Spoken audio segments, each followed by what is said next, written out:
accomplishments was our 2023 European International Champion. Yeah, I think one last thing in this matchup I find kind of exciting is that usually that Amoonguss is such a great counter to a Trick Room team. Doesn't actually mash up very well with this version of Trick Room. Certainly Porygon there wouldn't especially enjoy playing against Amoonguss, but we have Ursaring already on the field. Eventually probably going to see a Flame Orb activate and remove its ability to be spored. Incineroar has safety goggles. Golden Go could be in the back, although now we see it's not. Who has the good as gold ability. So a little different solutions required to this version of Trick Room compared to some of the more common Trick Room teams of the past. And I think having Toler lead the Porygon 2 alongside of the Ursaluna gave him the best option to go on the offense immediately to sort of rival what Paul Chua brings to the table here in this matchup. We do see Toler make a bit of a defensive pivot here. Interestingly enough, though, will opt to leave the Ursaluna on the field for this turn, which means it will get the Flame Orb boost to its attacking damage at the end, unless something a little bit strange happens. But I don't think that's what we're going to be seeing here, as Paul Chua opts for the first terrestrialization in this top 4 match, and just like we've seen from him throughout the tournament, going immediately for the Terra Flying typing on the Dragonite. Does need a little bit of extra boost. There's no any damage boosting item on this Dragon. Instead, opting to have even more powerful flying type attacks. Protect will keep this Ursaluna safe, and no fake out from Paul Chua, instead going immediately on the offense. That's a Terra Blast from the Dragonite, targeting down the Incineroar on Toler's side of the field, and a parting shot onto Incineroar's, Toler's Incineroar as well. Haven't seen this move in a while, but I assure you, Incineroar still loves to use parting shot, giving Paul Chua the opportunity to make a Pokemon switch here, opting to send in the Garchomp alongside of the Dragonite. And so this is kind of a throwback from older players. We have the double dragon combination. I guess Dragonite no longer a dragon type Pokemon, but still kind of has the vibe. You noted previously, this Dragonite, unlike some other Dragonite we've seen, has that multi-scale ability, which will reduce the damage of the first attack it takes. However, did not mitigate that Intimidate and will not mitigate a fake out if that should be something Toler is interested in, though. Certainly would be a risky play with Garchomp standing right over there. It would be a very risky play, as Garchomp certainly is faster than that Incineroar and has plenty of ground moves it can use to deal some super effective damage. That's why we see Amoonguss take the field in its place, going to be able to take those attacks a lot better from Garchomp, but a risky switch, as that could have been in line of fire from another flying type Terra Blast on this Dragonite. Porygon 2 gets the special attack boost from download, so that'll be very helpful for it as we move forward in this match. Earthquake for a little bit of chip damage on both of these Pokemon. Dragonite closing things up with a low kick into the Porygon 2. Porygon 2 is not a heavy Pokemon, so that doesn't do any damage. Yeah, it may literally be super effective, but does not do nearly as much damage as a flying type Terra Blast would have, although none of them would have been too devastating. And now Toler is in a spot where, hey, it took a lot of pivoting, but if he wants to, he can probably get Trick Room up here, though it may come at a bit of a cost. It may come at a bit of a cost, and I think that cost would be losing your Amoonguss. And Toler goes for the switch here, not opting to lose it at this point, and really has a great pivot with that Incineroar, as without the inner focus, we see Intimidate once again drop this Dragonite's attack, but he also drops the Garchomp's attack one stage. So now this Earthquake, even though it will be threatening damage onto this Incineroar and still does get the KO, it is going to be significantly weakened moving forwards when the Ursaluna tries to make an appearance on the field after maybe the dimensions have been twisted. Here comes the Terra Blast from this Dragonite. Will get boosted by the Terrestrialization, but is not enough to pick up the knockout, and Porygon 2 free to set up Trick Room. Yeah, what wasn't free was the effort that caused this Trick Room to go into play here. Entire Pokemon fainting, Porygon very low in HP. Ursaluna actually looking pretty good, though likely to get intimidated shortly. And meanwhile, on the other side of the field, Toler's done 0% damage. Paul has done 20% damage to Paul with the Life Orb by Garchomp, and we will now see Toler's first attack of the game. And Trick Room, very important to get up with a Trick Room team like this one, especially with how quick most of Paul's team is, but really going to need to take advantage of this because that was a huge cost. I was going to say, like, you're down the Pokemon account, you could even lose an additional Pokemon here. I mean, we know that this Porygon 2 has access to recovery, but you're almost forced to go for it at this point in time, as if you are down to your final 2 Pokemon, even if you have Trick Room on your side, Fake out will buy some time for Paul. You can keep switching Pokemon around. Of course, Paul's Pokemon all have access to protect. We do get confirmation of Paul's final Pokemon in this matchup, as his own Amoonguss will take the field alongside of the Incineroar. And while we will see Toler go for a Terastallization on that Ursaluna to boost the damage of any normal type attacks here, that might not be enough, as Paul Chua still has the Pokemon advantage. Facade will be the attack of choice, though. Again, benefit from that Terastallization, targeting down the Incineroar, but Incineroar able to hold on with just a little bit of health. Yeah, it's a pretty big survival there, even though, you know, the Incineroar might not be a critical player in some ways the rest of this match. You know, now able to have that fake out threat, potentially able to potentially switch out again, get another Intimidate out. You know, Ursaluna, the big one, the only Pokemon that's really threatening a lot of damage left in Toler's side of the field. So the threat of an Intimidate staying active is pretty meaningful. It is pretty meaningful, and I think the other thing you have to keep in mind is that between, we've seen Porygon do damage in this tournament, but it's not going to match the amount of damage that the Ursaluna does, and every little bit of damage to this Ursaluna counts, as we see Trick Room slowly losing turns in this matchup. Pollen Puff into the Incineroar will take advantage of the flinching Ursaluna to heal up its health. Now, the good news is now for Toler is that he's going to get something on this turn, right? Incineroar isn't able to protect, so if it stays in the battle, likely to get knocked out. If not, going to switch out, cause one of its poor friends to take some damage, although, you know, Amoonguss on the other side able to Pollen Puff. Kind of noted in the pregame that Amoonguss offensively isn't nearly as good against this team as it normally is because there's not much to Spore, but Pollen Puff is pretty annoying, and hey, that could be enough healing to survive another Facade.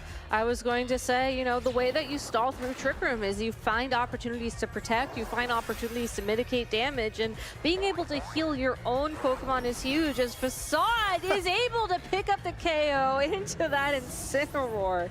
That was a ton of damage from that attack, making it so those Pollen Puffs really didn't matter in the end. Yeah, so both trainers learning that it turns out that that was a damage roll, and Incineroar may or may not survive that. Of course, all attacks in Pokemon, there's a range of damage you can do based on a little bit of luck there. And you know, well, last match it seemed like every attack we saw did just not quite enough. Pretty clutch knockout there for Ursaluna. Yeah, sending in the Dragonite here as well, which is still at full health, which means multi-scale is active, and with only one turn of Trick Room remaining as well, a Dragonite Protect here would be perfect. Yeah, I think one thing to keep in mind, I guess we moves to this side, is that at least for now, Toler's got to find a way to pivot, get another Trick Room. He's too far behind. But you know, later on, the Amoonguss, perhaps on Paul's side of the field, is slower, or that could be a tie as well. If it turns out that Toler's Amoonguss is actually quicker than his opponent's, you know, there would be the option later in Trick Room where to come up again to use a Sludge Bomb to break the multi-scale and then allow Ursaluna to attack. But we're a long way from that opportunity. We are, but there isn't going to be a Protect on the field from this Dragonite, as Amoonguss is more than happy to redirect damage its direction. Can't redirect the Sludge Bomb, as it is, you know, a Grass-type Pokemon that's not affected by Rage Powder, but will be enough to keep this Dragonite in the game for now. We also see a cool interaction there between the Lumberry and the Poison status from that Sludge Bomb. May not make a big of a difference here. I think the bigger thing here for Toler is that he did knock out the Amoonguss, but with Trick Room expiring, Garchomp can just come out on the field, and Dragonite at full health can target down this Amoonguss for its own KO. Yeah, huge damage there, and we get down to a 2v2, but when you have a few Pokemon remaining like this, the speed advantage is a huge one, and Trick Room is going to expire at a critical time.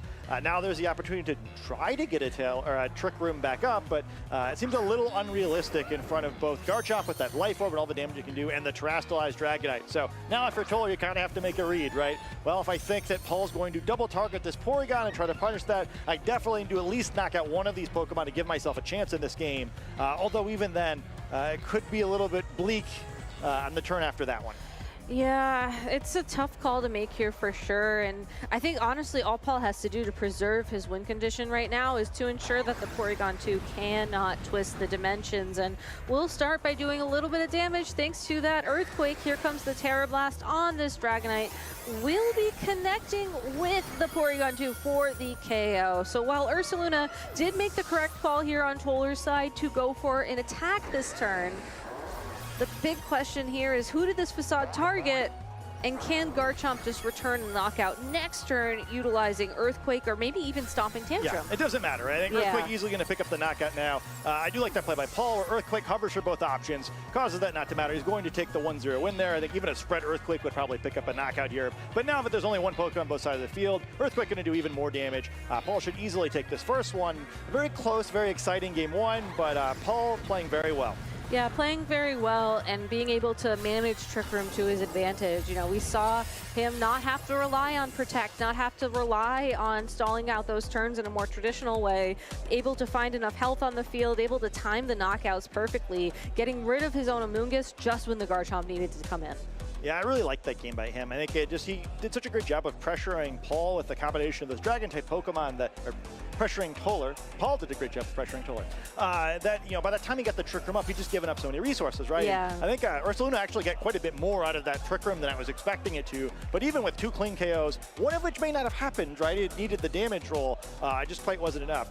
On the flip side, maybe this goes differently. You know, eventually we're going to see the Incineroar barely surviving that facade. And, you know, that was the same facade that eventually did knock it out clean. So if we'd seen the rolls in the opposite order, maybe it's a very different game.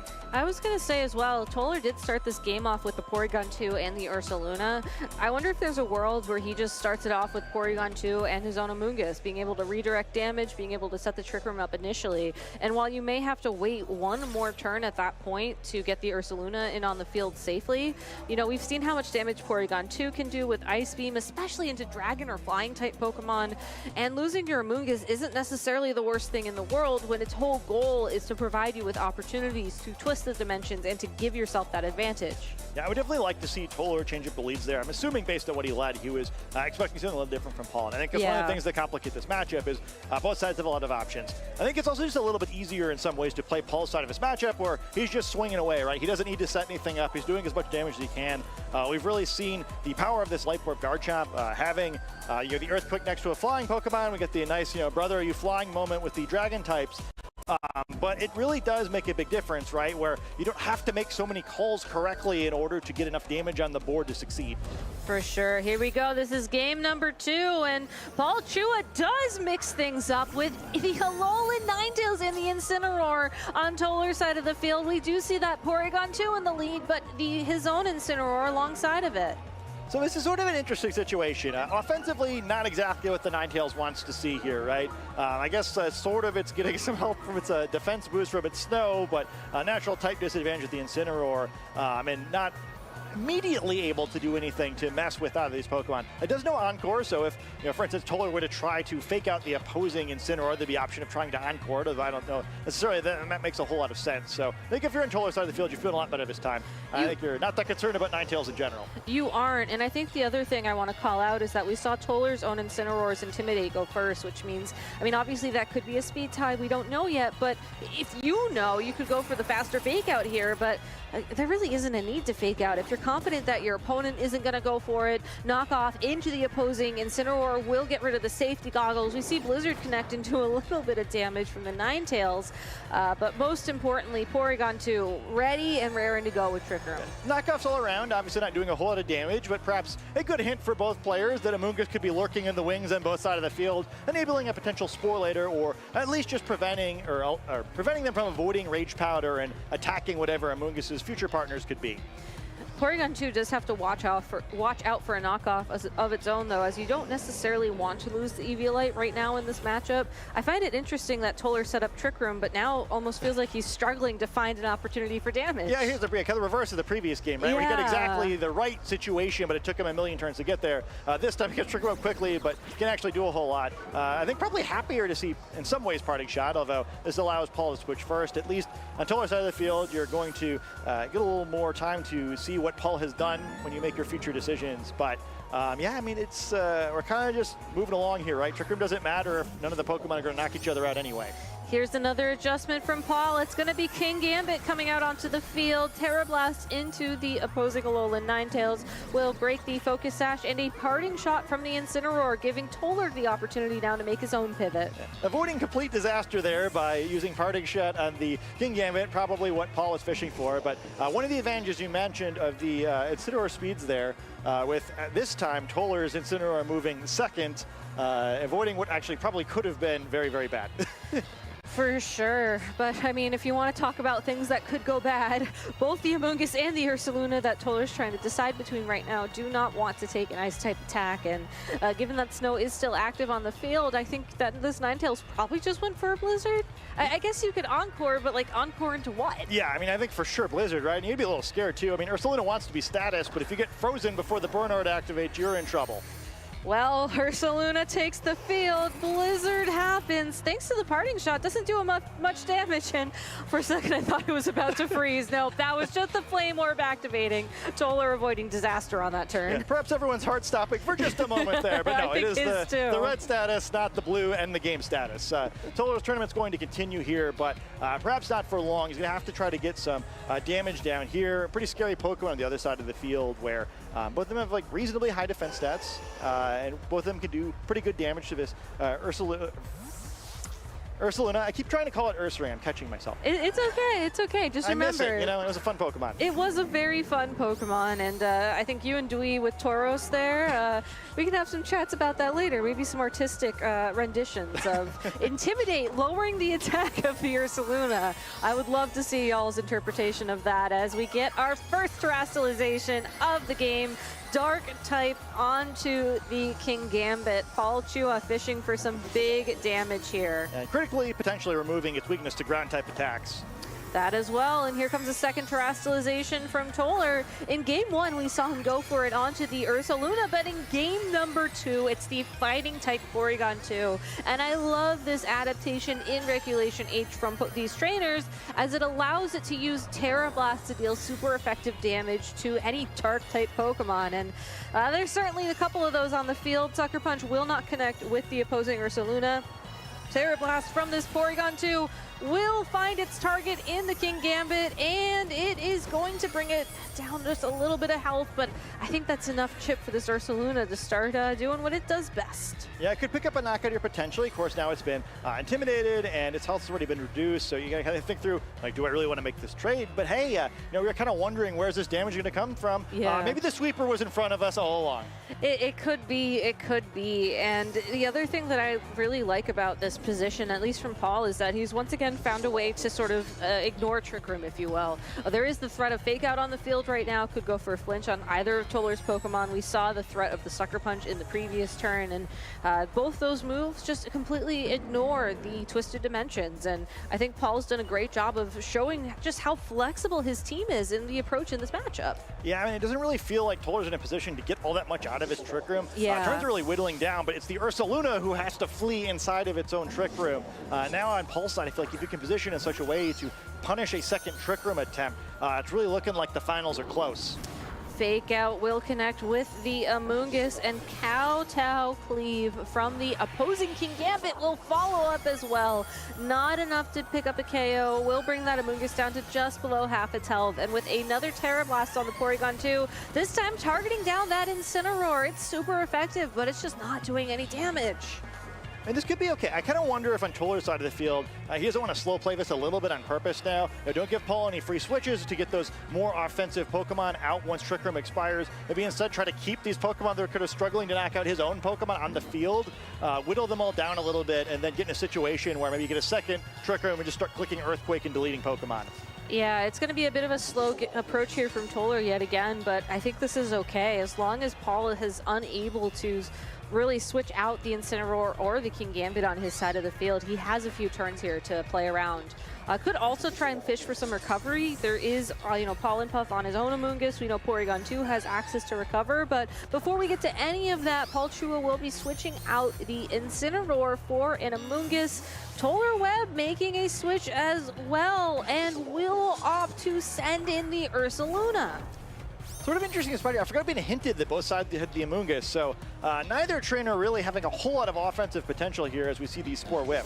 Yeah, the Spore unfortunately will not work on an opposing Amoonguss, and Kowtow Cleave from this King Gambit is enough to pick up the KO. So Porygon 2 or the Incineroar could come back into play from Toler, but I'm assuming you don't want to activate your opponent's Defiant ability at this point in time, so it's just down to the Porygon 2.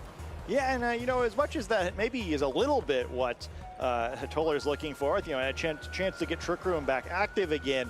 I don't know. I feel like losing the Amoonguss there really hurts. I think critically, you kind of wanted it for later in the game, either to redirect a Sucker Punch to get a Power Puff off on this Ursaluna, or like probably both.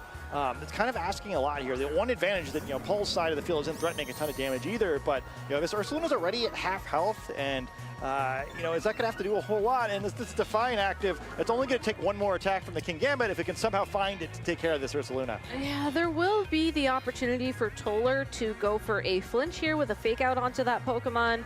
Could opt to just move faster and go for a Flare Blitz, but with the Amoonguss alongside of it, we know there's also no more safety goggles on that Incineroar either, so Paul Chua has plenty of options here. Can't protect at least, but will not be switching, so will opt to stay in this turn, will be flinched for its trouble. Facade from that Ursaluna picking up the KO in return, but now the Amoonguss on Paul's side of the field, free to target down either of these two Pokemon. Could try to put the Incineroar to sleep to try and cut down Toler's moves, and that's exactly what we see. Yeah, I don't know if I hate that if I'm Toler. Things are a little sketchy, but like we're at least approaching a situation where you could imagine that Porygon actually could try to clean up this game on its own. You know, the problem with the kind of how defensively oriented all of Paul's Pokemon are is going to be pretty difficult to get through recover if Toler can find a way to get rid of probably this Amoonguss, although it's going to be tough to deal with now that Ursaluna is going to have to somehow get around Ninetales to attack. It will have to get around Ninetales, but the Incineroar on his side of the field will be able to take those Ice-type attacks a lot more comfortably. While it is asleep this turn and will remain asleep this turn, as this is the first turn that it has been put to sleep on the field, an early wake-up here from this Incineroar and then a Flare Blitz into either of these two Pokemon would be a great opening for Toler to start to make a comeback. Blizzard from that Ninetales, not going to do a lot of damage, and it's all up to this Amoonguss. What did it go for this turn? Is it going to heal up the Alolan Ninetales? And that's exactly what we see. I mean, I think it's better than a Spore. It could be worse, could be worse. Yeah. But yeah, not ideal, right? And now there's a full Amoonguss still sitting there. On Toler's side of the field, I feel like if you get a quick wake up on Incineroar, there's definitely still a path here, but the key is going to be removing this Amoonguss quickly enough that you can then pivot in a position where Porygon can heal itself up and win the game. Encore from this Alolan Ninetales will connect with the Incineroar, and you have to remember what was the last attack it used successfully. That it was would have happened, but the Encore is going to save the game. Yeah, fake out will not work as it has been on the field for a couple of turns. Return will bring this Porygon 2 back up to full health, but Amoonguss is right behind it with another Spore. Yeah, I mean, it's not over yet, but wow, that's just such a huge swing, right? Without Encore, Incineroar gets a Flare Blitz off, most likely into the Amoonguss, either knocks it out clean or gets very close. Now instead, you're in a situation where you're stuck faking out for the rest of the game, potentially, at least until you make a switch. Ninetales sitting here going to Blizzard. You really can't switch out because you're just going to lose your Ursaluna, so kind of no choice but to sit here and take it. And I think that's what's really cool about this Alolan Ninetales from Paul Chua. It reminds me of, you know, the Whimsicott pressure that you see, but instead of being a supportive option for the team, you just have incredible offensive synergy with the Snow Warning, with the Blizzards, and then if your opponent does use Fake Out in front of the Alolan Ninetales, you can immediately punish that play. Yeah, the Encore is just so good there. It really is. Like, really smart play by Paul, too. I think it's easy to get greedy and, like, kind of just not play around the potential for a minimum turn sleep there. Does exactly the right thing. And, yeah, I just don't know what you do on Toler's side of the field. I mean, you hope that your Pokemon wake up and try and go on the offense at some point in time, but a second Encore from this Alolan Ninetales will ensure that there really is not much damage coming out on Toler's side of the field. And while he may have wanted to try and twist the dimension so he wouldn't have to worry about Encore in the future, it's instead recover that he's locked into now that the P2 is waking up. Yeah, to me this looks pretty over here. Where I just don't know how you avoid the situation where Incineroar either gets knocked out or switches out and allows its friend to get knocked out, and then as soon as it comes back, immediately gets taken care of again. There's a real threat of Paul running out of PP for Blizzard, which is a unique problem. I don't know that I've ever mentioned a VGC match for, but it doesn't matter, right? There's still a secondary attack on the Ninetales, and you know, Porygon being stuck recovering for the rest of the game. As much as that was sort of Toler's win con, it did need to eventually weave attacks in there, and I just don't know how that's going to happen now.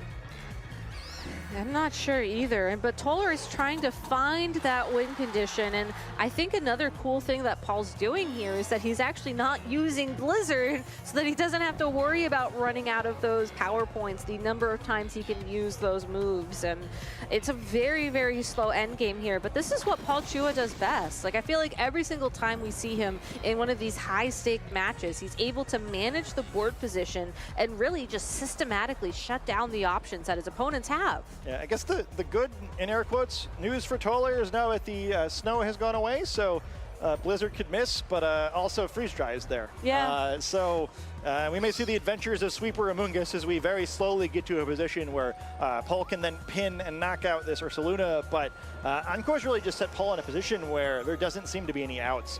Beautifully played game, and one of the stranger end games I can recall seeing on stream, but you really see why Paul's such a master.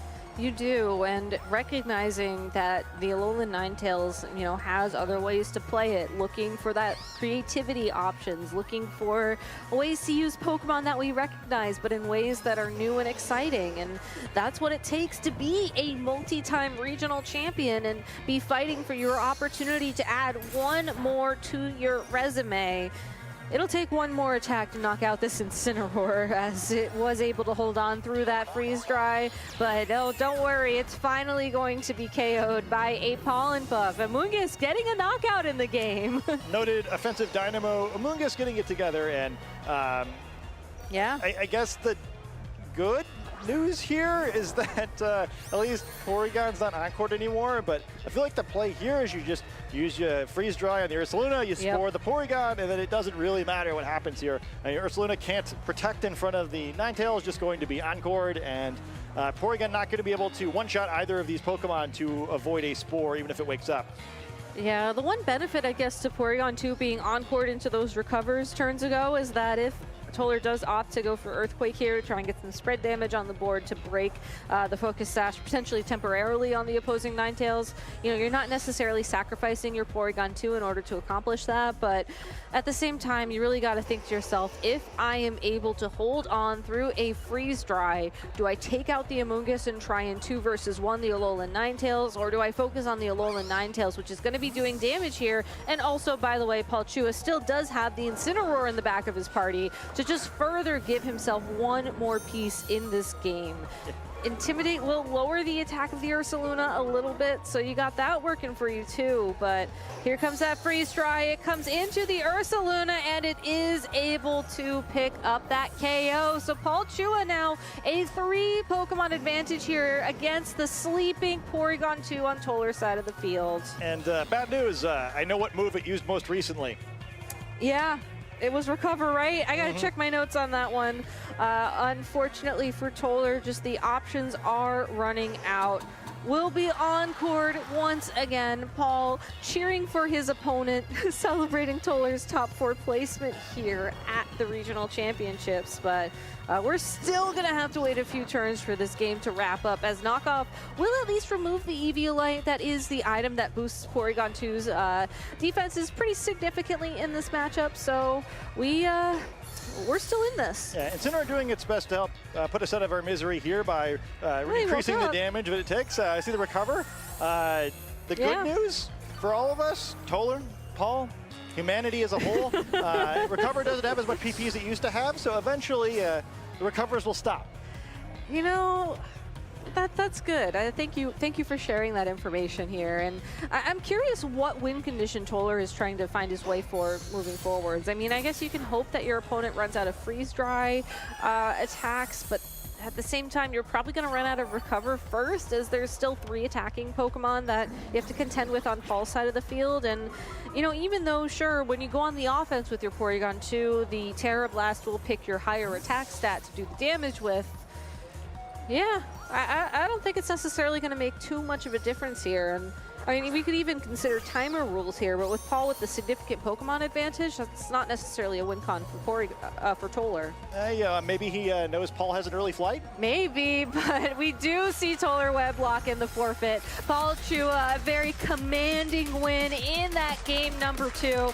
Moving on to the regionals finals here in Baltimore.